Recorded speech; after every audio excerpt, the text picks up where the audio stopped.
So hello everyone, welcome to E news world. एक बार फिर हाजिर हैं एक नई वीडियो के साथ। आज की वीडियो में हम बात करेंगे एक ऐसी फ़्लाइट की जिसकी मिस्ट्री आज तक बनी हुई है। एक ऐसी फ़्लाइट जिसको हाईजैक कर इंडियन गवर्नमेंट से $200 मिलियन की मांग की गई थी। लेकिन कैसे ये फ़्लाइट हाईजैक हुई, फ़्लाइट में बैठे लोगों के साथ क्या हुआ और क्या इंडियन गवर्नमेंट ने आतंकवादियों की $200 मिलियन की मांग पूरी की या नहीं, और वो 2 लाल बैग और एक काले सूटकेस का राज के बारे में जो पिछले 25 साल से छुपा हुआ है। आइए शुरुआत से जानते हैं। तो बात है 24 दिसंबर 1999 की, जब इंडियन एयरलाइंस की फ़्लाइट IC 814 ने काठमांडू से दिल्ली के लिए उड़ान भरी। इस विमान में 15 क्रू मेंबर्स समेत 191 यात्री सवार थे। जैसे ही ये विमान इंडियन एयर स्पेस में आया, वैसे ही 5 आतंकियों ने इसे हाईजैक कर लिया। आतंकियों ने कैप्टन देवीशरण से विमान को काबुल ले जाने को कहा। जब आतंकियों को बताया गया कि काबुल तक जाने के लिए विमान में फ्यूल नहीं है, तो उन्होंने लाहौर से इसे रिफ्यूल कराने को कहा।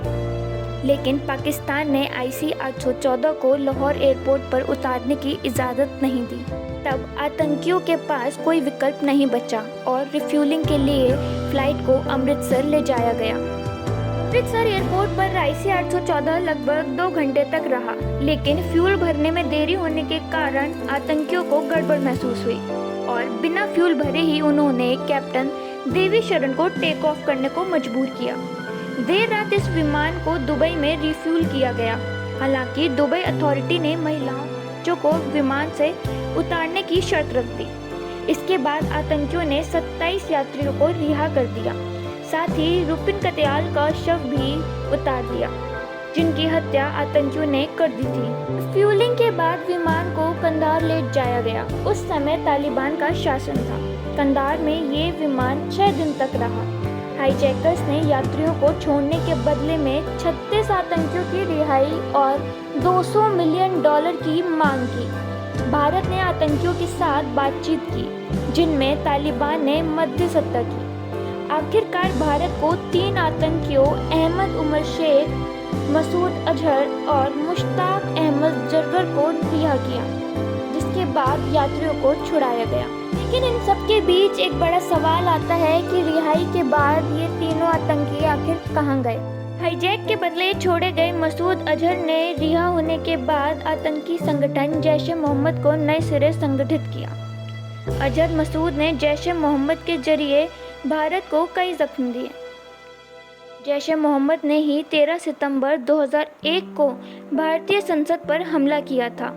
इसके अलावा 2008 में मुंबई का आतंकवादी हमला और जनवरी 2016 में पठानकोट एयरबेस पर हुए आतंकवादी हमले में मसूद अजहर का नाम सामने आया था। फरवरी 2019 को पुलवामा में CRPF के काफिले पर हुए हमले में भी मसूद अजहर ही मास्टरमाइंड था।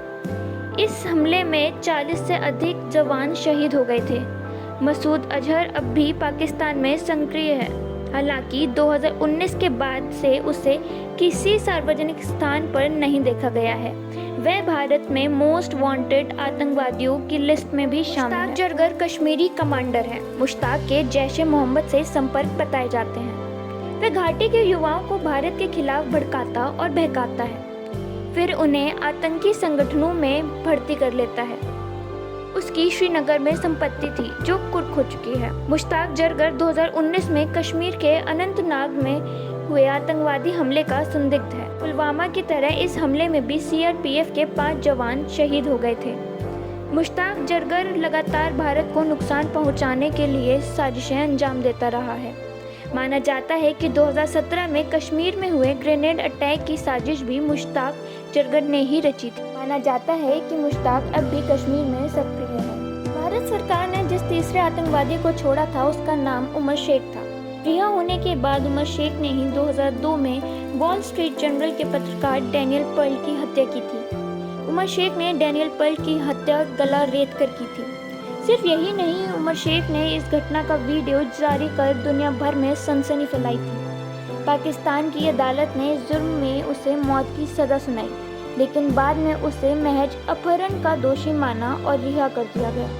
तो चलिए बात करते हैं वो दो लाल बैग और काले बैग की, जिसकी मिस्ट्री अभी तक 25 साल तक बनी हुई है कि आखिरकार इन बैग में क्या था, क्यों इस बैग के बारे में किसी को पता नहीं है। जब इन 3 आतंकियों को लेकर कंधार ले जाया जा रहा था, तब उस विमान में अटल सरकार में विदेश मंत्री जसवंत सिंह भी थे। उनके पास लाल रंग का एक बैग था। इस बैग में क्या था ये अब भी रहस्य है। हालांकि 2006 में कांग्रेस ने दावा किया था कि इसमें $200 मिलियन थे जो आतंकियों को दिए गए। 2006 में कांग्रेस सांसद मधुसूदन मिस्त्री ने संसद में ये मुद्दा उठाया था। मधुसूदन मिस्त्री ने सवाल उठाया था कि जसवंत सिंह को उन 3 आतंकियों के साथ जाने की क्या ज़रूरत थी, और उनका सवाल था कि जसवंत सिंह के लाल बैग में क्या था। कांग्रेस ने मांग की कि अगर वाजपेयी सरकार ने फिरौती दी थी तो इसकी जेपीसी जांच होनी चाहिए। जसवंत सिंह ने अपनी किताब in service of emergent India a call to honour में लिखा है कि भारत ने $1 मिलियन की फिरौती की मांग को खारिज कर दिया था। भारत से कंधार जाने वाले विमान में सिर्फ लाल बैग ही एकमात्र रहस्यमयी चीज़ नहीं थी, एक काले रंग का ब्रीफकेस भी था।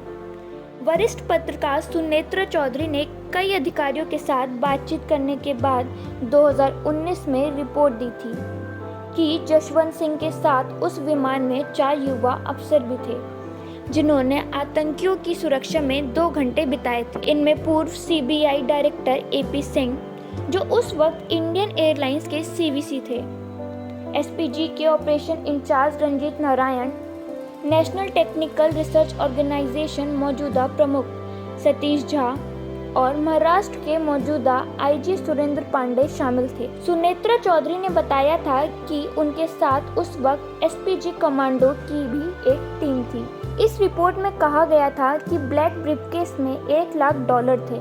ये रकम कंधार में रिफ्यूलिंग के लिए दी जानी थी। अनुमान $40,000 का था, लेकिन टीम एहतियात के तौर पर ज्यादा रकम लेकर गई थी। लेकिन अब बात आती है कि जसवंत सिंह के अलावा जो दूसरा लाल बैग था आतंकवादियों के पास, उसमें आखिर ऐसा क्या था।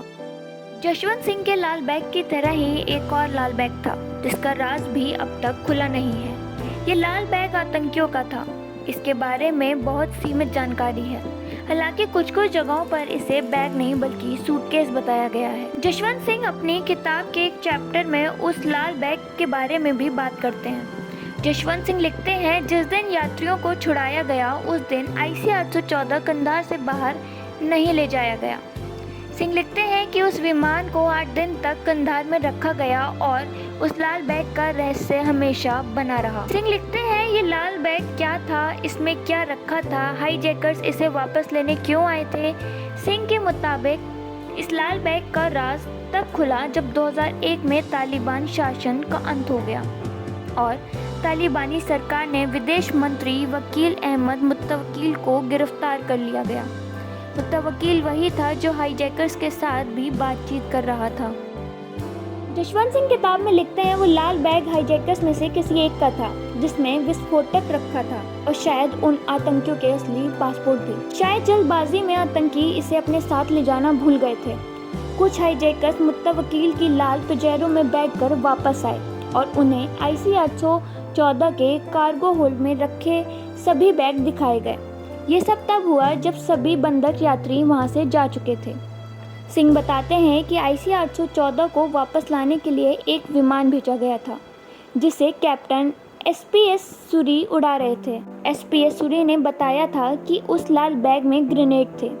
सिंह ने अपनी किताब में बताया है कि सूरी को स्थानीय लोगों से पता चला था कि उन्हें एक बैग मिला है। सिंह ने अपनी किताब में बताया है कि सूरी को स्थानीय लोगों से पता चला था कि उन्हें एक बैग मिला है जिसमें 5 हैंड ग्रेनेड रखे थे। 8 दिन बाद बंदूकों की रिहाई के बाद क्या हुआ। कंधार हाईजैक की घटना आज भी वाजपेयी सरकार की सबसे दुखती रग है, लेकिन तब सरकार के सामने कोई विकल्प नहीं था। 31 दिसंबर को सरकार और अपहरणकर्ताओं के बीच समझौते के बाद दक्षिणी अफगानिस्तान के कंधार एयरपोर्ट पर अगवा रखे गए सभी 155 बंधकों को आखिरकार रिहा कर दिया गया।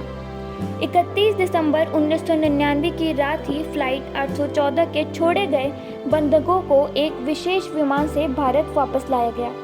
लेकिन ये खौफ के 8 दिन विमान में बैठे लोगों के साथ साथ भारत के हर नागरिक के लिए खौफ भरे थे। दरअसल लोगों को डर था कि विमान में सवार लोगों को कुछ हो ना जाए। फिर इस विमान में कुछ विदेशी नागरिक भी थे। इस हाईजैक के ऊपर बनी एक नेटफ्लिक्स की series IC 814 the Kandahar hijack आते ही चर्चा में बनी हुई है, जिसका विरोध किया जा रहा है। लोगों का कहना है कि हाईजैकर के हिंदू नाम बताए गए हैं। असली में 5 आतंकियों के नाम थे इब्राहिम अतहर, शाहिद अख्तर शहीद, सनी अहमद काजी, मिस्त्री जहूर इब्राहिम और शाकिर। इस पर मेकर्स का कहना है कि उन्होंने कोड नाम बताए हैं सीरीज में, जो आतंकवादी आपस में एक दूसरे को बुलाते थे। तो दोस्तों, आज की इस मिस्ट्री से भरी वीडियो में इतना ही। आई होप आप लोगों को ये वीडियो पसंद आई हो। अगर आपको ये वीडियो अच्छी लगे तो प्लीज़ लाइक करिए और ऐसी वीडियो के लिए चैनल को सब्सक्राइब करना ना भूलें। Thank you.